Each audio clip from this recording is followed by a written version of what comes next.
Eh bien, bonjour ou bonsoir à toutes et à tous. On se retrouve pour une nouvelle vidéo. Aujourd'hui, j'avais envie de vous parler donc du grand jeu de Mademoiselle Lenormand et de ces cartes qui ont un rapport avec l'ordre du temps, c'est-à-dire qui vont vous parler directement des signes astrologiques. Donc, on va commencer par la première carte que vous avez sous les yeux. Cette carte, c'est le Bélier. Donc, euh, la carte représente un bélier, hein, vous pouvez le voir ici. Si vous observez bien la carte, je vais essayer de vous la centrer pour que vous voyez bien la figure du bélier. Voilà, vous voyez bien. Hein. Donc ça, c'est le bélier. Donc on arrive à comprendre en voyant cette figure-là que c'est la carte du bélier. Elle représente en outre le signe du bélier. Elle s'interprète à ce niveau de plusieurs manières. Elle peut donc indiquer, si vous tombez au cours du jeu de votre tirage, elle peut indiquer le signe zodiacal d'une personne. Ça peut être le signe zodiacal du consultant, du conjoint, ça peut être un ami, ça peut être un couple, ça peut être un associé. Donc ça peut être le signe zodiacal d'une personne. Ça peut être aussi la rencontre d'une personne née sous le signe du bélier. Cette carte, elle doit être quand même en association avec une carte du grand œuvre. La période relative à un événement, hein, représenté par les autres cartes, bien sûr, interviennent dans le signe du bélier entre le 21 mars et le 21 avril. Donc cette fourchette-là, 21 mars, 21 avril. On pourra parler aussi des traits de caractère du bélier. Donc ça, ce sera hein, dans le cadre d'une analyse psychologique ou d'une attitude à adopter pour un tirage conseil. Donc dans ce cadre-là, on va retenir l'ambition, la combativité, l'esprit d'entreprise, l'audace, mais aussi une forme d'impulsivité et d'agressivité. Voilà, donc je vous donne quelques mots-clés. Sinon, si vous voulez connaître dans les moindres détails les particularités du signe du bélier, essayez de vous renseigner par rapport à un livre qui aurait un rapport avec l'astrologie. Et là, vous pourrez trouver des exemples beaucoup plus précis à ce sujet. Donc là maintenant, nous allons passer au signe du taureau. Donc je mets cette carte de côté.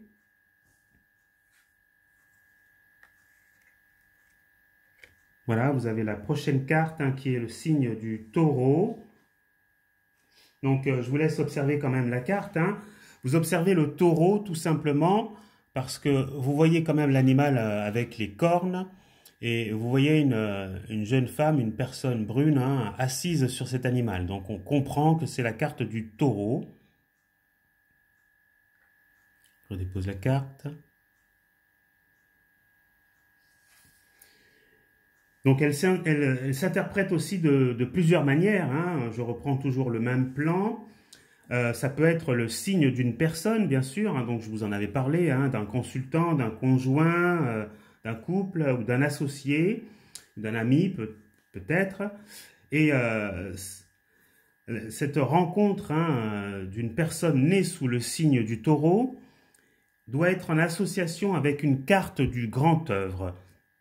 Sa période hein, relative à un événement intervient dans le signe du taureau entre le 21 avril et le 21 mai. Donc on va vous parler maintenant des signes, les traits de caractère du taureau hein, dans le cadre d'une analyse psychologique. C'est la séduction, la sensualité, l'amour de la vie et de ses plaisirs, mais aussi la frivolité et l'attachement à la matière. Voilà, donc voilà pour le taureau. Donc je vous laisse l'observer encore quelques instants. On va parler maintenant du signe du Sagittaire, non, du Gémeaux, excusez-moi. Donc je vais vous enlever la carte et vous rajouter la carte suivante qui est le Gémeaux. Voici la carte du Gémeaux.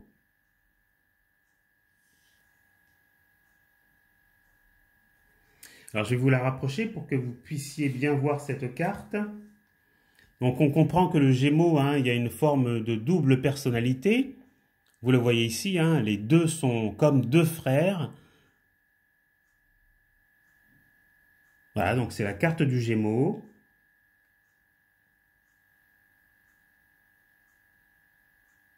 Donc alors, c'est comme je vous le disais tout à l'heure, hein, elle peut s'adresser au consultant, au conjoint, à un associé. Et sa période, c'est d'action, si vous voulez, sa période d'action. C'est entre le 21 mai et le 21 juin.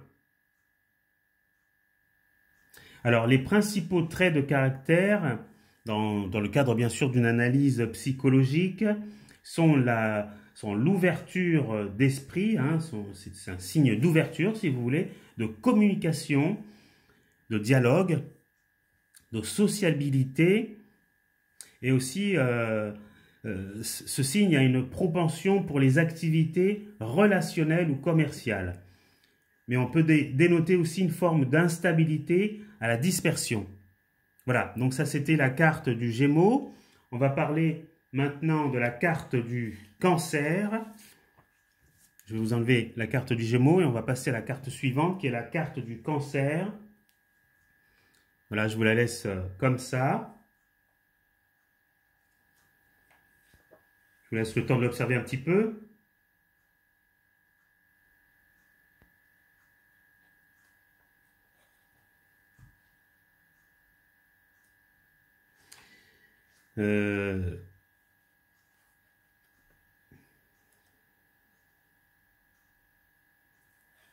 La carte du Cancer.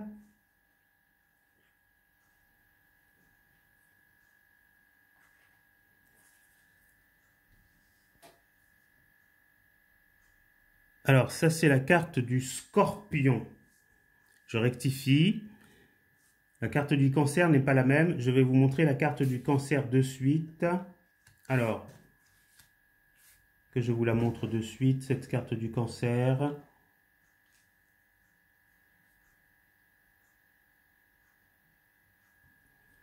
Voilà. On a tendance, bien sûr, à la confondre parce qu'elle vient lui mordre, si vous voulez, le pied, quoi. Voilà, la carte du Cancer.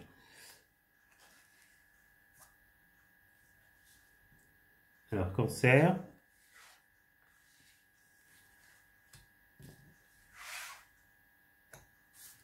Donc, alors, là, j'ai la carte du Scorpion. Alors, la carte du Scorpion, comme je vous le disais, ça peut être, bien sûr, hein, un personnage, donc, ou le consultant, ou le conjoint, ou un associé. Et sa période d'action est entre le 21 octobre et le 21 novembre. Ses principaux traits de caractère, dans le cadre d'une analyse psychologique, c'est la passion, l'impulsivité, l'action, la séduction, l'attirance, pour tout ce qui est occulte, hein, une forte libido, mais aussi l'agressivité et le négativisme. Alors ça, c'est des mots, c'est-à-dire que ce n'est pas exactement comme ça que se comporte le scorpion, hein, c'est un champ lexical, c'est quelques mots qui sont comme ça apportés, mais je vous conseille de vous documenter pour connaître dans un livre d'astrologie, pour connaître plus en détail les particularités, hein, les qualités et les défauts du scorpion. Hein. Là, c'est pour quelque sorte résumé, en quelque sorte résumé. Voilà, donc maintenant on va passer au lion. Donc le lion.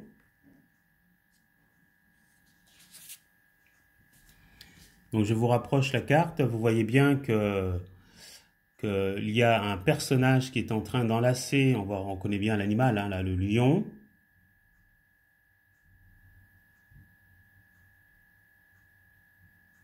Voilà.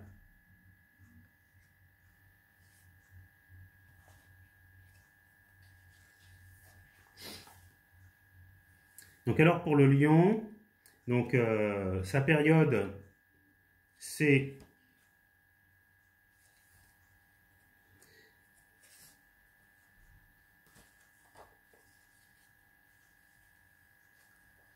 alors 2, 4, 6, 8 et un 9 de cœur.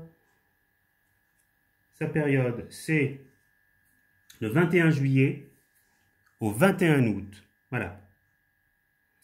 21 juillet jusqu'au 21 août. Donc, si vous tirez cette carte, il est possible que la personne qui consulte soit un lion, ou le consultant, ou le conjoint, un associé, ou une autre personne, ou un ami. Les principaux traits de caractère du lion hein, sont l'ambition, l'éclat, la puissance, la volonté, mais aussi l'orgueil et la présomption. Voilà pour le lion. On va passer maintenant à la Vierge. Là, je vous la place pour que vous voyez bien. Donc, la Vierge. Je vous rapproche la carte. Donc, vous voyez la Vierge en regardant hein, la personne qui est sur le côté et ce qui entoure la tête. Hein. Donc, voilà, c'est comme ça que vous reconnaissez que c'est la carte de la Vierge. Voilà. Donc alors son action est entre le 21 août et le 21 septembre. Voilà. C'est la période d'action. C'est entre le 21 août et le 21 septembre. Les traits de caractère sont l'intelligence, l'ordre, la méthode, la réflexion, le calme, mais aussi le perfectionnisme et la rigueur. Voilà, ça c'est pour la Vierge. On va continuer avec le signe de la Balance. La Balance. Alors la Balance, on le voit bien, hein, on le remarque bien. Donc pour la Balance, c'est bien sûr on va retenir le valet de pique. Et son action, la période où l'événement intervient, c'est le 21 septembre, entre le 21 septembre et le 21 octobre. Je vous montre quand même le signe de la balance. Vous le voyez là au centre. Hein, il tient la balance entre ses mains. Vous voyez bien excusez-moi, c'est un peu flou. Voilà. Vous voyez bien la balance entre ses mains. C'est comme ça que vous reconnaissez que c'est la carte de la balance. Voilà. Donc, la période relative à un événement, hein, représentée bien sûr par les autres cartes, intervenant dans le signe de la balance, c'est-à-dire entre le 21 septembre et le 21 octobre. Alors, les traits de caractère dans le cadre d'une analyse psychologique, c'est l'équité, la recherche d'équilibre et de justice, bien sûr avec la balance qu'on voit là, la droiture, mais aussi l'indécision et la difficulté à s'engager. Voilà, avec la balance, on peut tendre d'un côté ou d'un autre. Hein. On hésite, on n'est pas sûr, on a besoin de temps pour réfléchir. Alors ça, c'est bon. On va passer à l'autre carte. Là.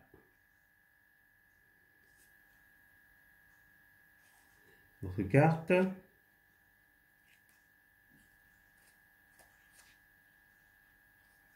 C'est le Cancer.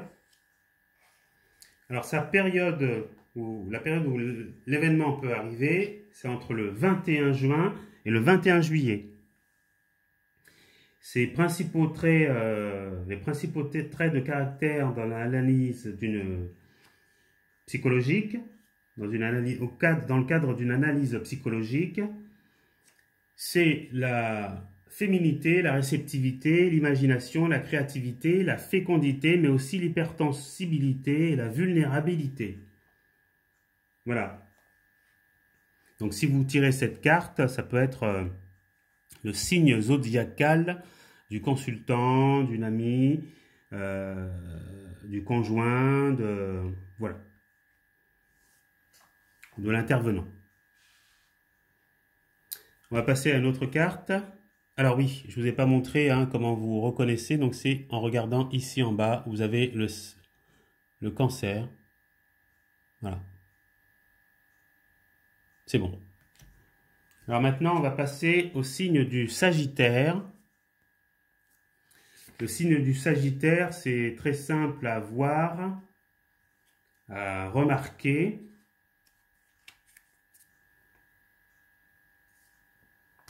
Vous le voyez ici, c'est la flèche. C'est le symbole. Souvent, dans les signes astrologiques, on remarque le Sagittaire et le centaure que l'on voit au centre. Donc voilà, ça c'est le signe du Sagittaire.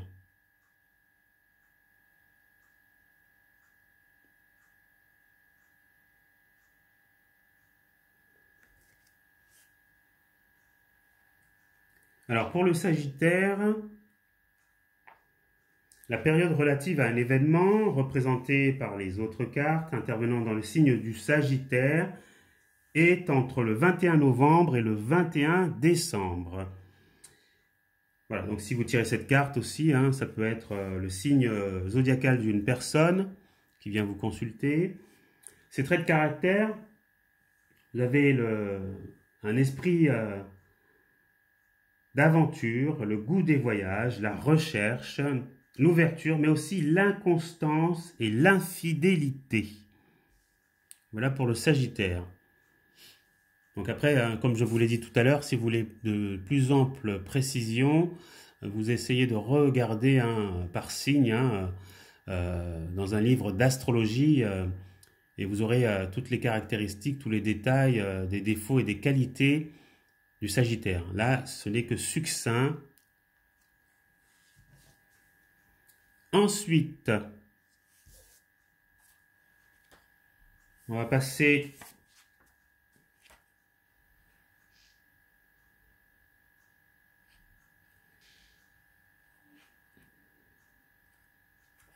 à la carte suivante.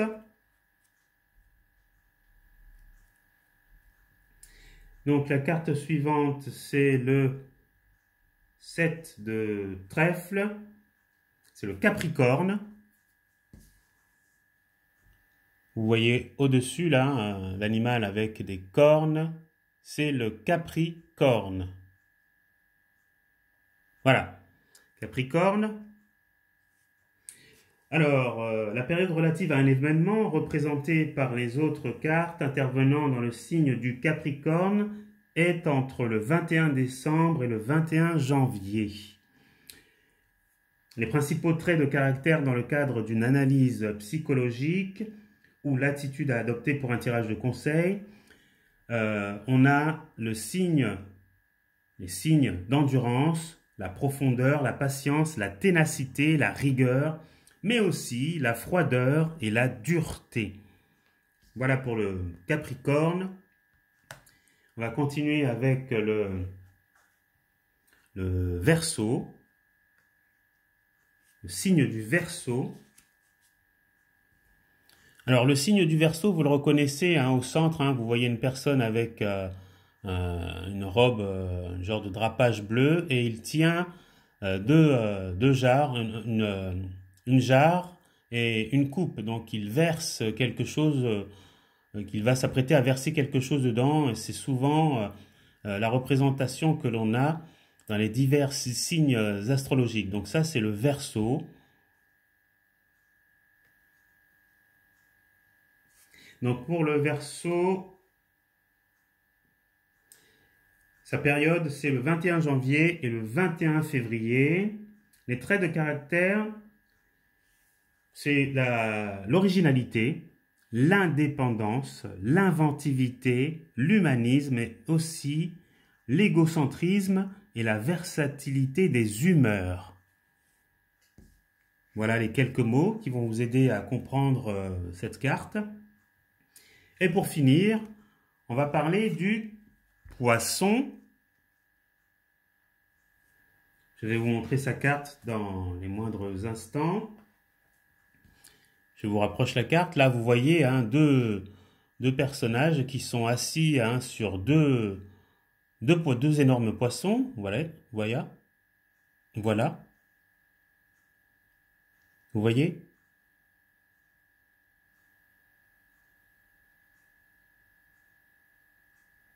Voilà, donc ça c'est le signe du poisson.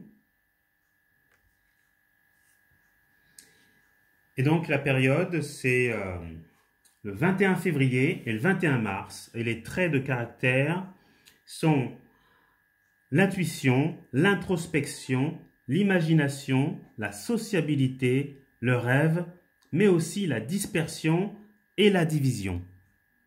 Voilà, c'en est tout pour ces signes astrologiques. J'avais envie de vous faire cette petite vidéo pour vous aider un petit peu plus hein, dans votre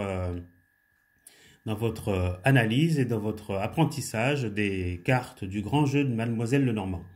C'en est tout pour cette vidéo. On se retrouvera prochainement pour une nouvelle vidéo. Bonsoir et à bientôt. Merci.